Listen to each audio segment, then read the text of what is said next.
Hello everyone. I welcome you all for the next session on the child who was shot dead by soldiers at Nyanga by Ingrid Jonker and South African poet.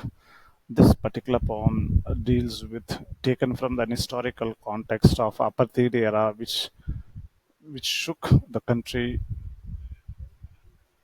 in the history of South Africa. To begin with the author's introduction, Ingrid Jonker was a significant South African poet known for her poignant and powerful verses that often address the harsh realities of apartheid era.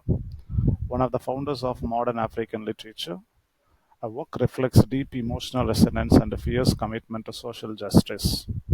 Her experiences during the apartheid era deeply influenced her writing and perspective on life. She became an international figure known for her passionate and politically charged poetry. Her poems have been widely translated into several other languages. To know the background of the poem, it's an heartbreaking reflection on the tragedy of violence that took place against innocent children during the apartheid era in the year from 48 to 90s in South Africa.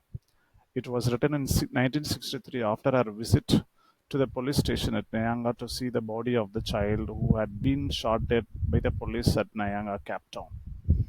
It happened in the aftermath of a massacre of 69 people and 29 children at Sharpeville on March 21, 1960.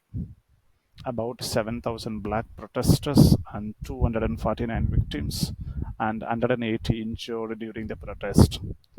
They protested against the pass law. Pass law is nothing but there was a local passport given to the black people. It is restricting the movement of black people. So they need to get a pass law so that they can migrate, which denies their movement, and that movement denies their opportunities and their worldly life and education and job opportunities. That child in the title is a symbol of all the innocent children killed by the soldiers. And Nelson Mandela read this particular poem in the original African language during his address in the first Democratic Parliament in 1994. The writing style of Yonker often explores the themes of innocence, loss, and the impact of violence on children. The work is infused with anti-apartheid sentiments, advocating for human rights and dignity. Though the poem is divided into four sections, it does not have any specific rhyme scheme or rhythm. It is completely free verse. The isolated final line highlights poet's message in freedom is needed. Looking at the child, the child who was shot dead in the title, whereas the first line, in contrast with the title of the poem, the child is not dead. The child is physically dead. The child is not spiritually. It's the child lives in the hearts of the people by creating belief and hope among the future generations.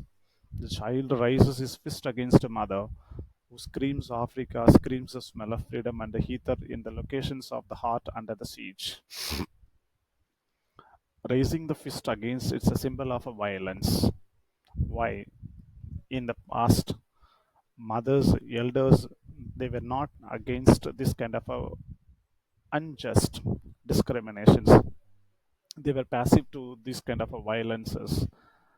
And moving to the stanza 2, you see that the child raises his fist against his father. So it shows the generation gap. The first stanza she raises fist against his mother. The second stanza she raises his fist against the father. Instead, the writer could have used parents in the single line. In the march of the generations who scream Africa, scream the smell of justice. In the stanza 1, smell of freedom and heather in the locations where the flower, which shows the sweet scent of the flower in the locations of the heart of the sea, under the siege, under the control by the force, who scream Africa, scream the smell of justice and blood in the streets of armed pride. The child is not dead, neither at Langa, nor at Nyanga, nor at Orlando, nor at Sharpeville, nor at the police station in Philippi. All these places are known where black people majorly live, the major population of black people in these regions, where he lies with a bullet in his head. The child is a shadow of the soldiers. The child wants to join. No, there are many people who joined in the army that was started by Nelson Mandela, who came forward to fight against this kind of a discriminations, fight against the white people, the domination, racial, because of the racial discrimination on the god of guns and the Saracens and the baton. The child is present in all the meetings and legislations, which means the child who is dead is discussed in all the government official meetings and legislations, the policy making and everything. So the child peeps through the window of the houses into the hearts of the mothers. So the child is remembered by everybody. The child who just wanted to play in the sun at Nyanga is everywhere.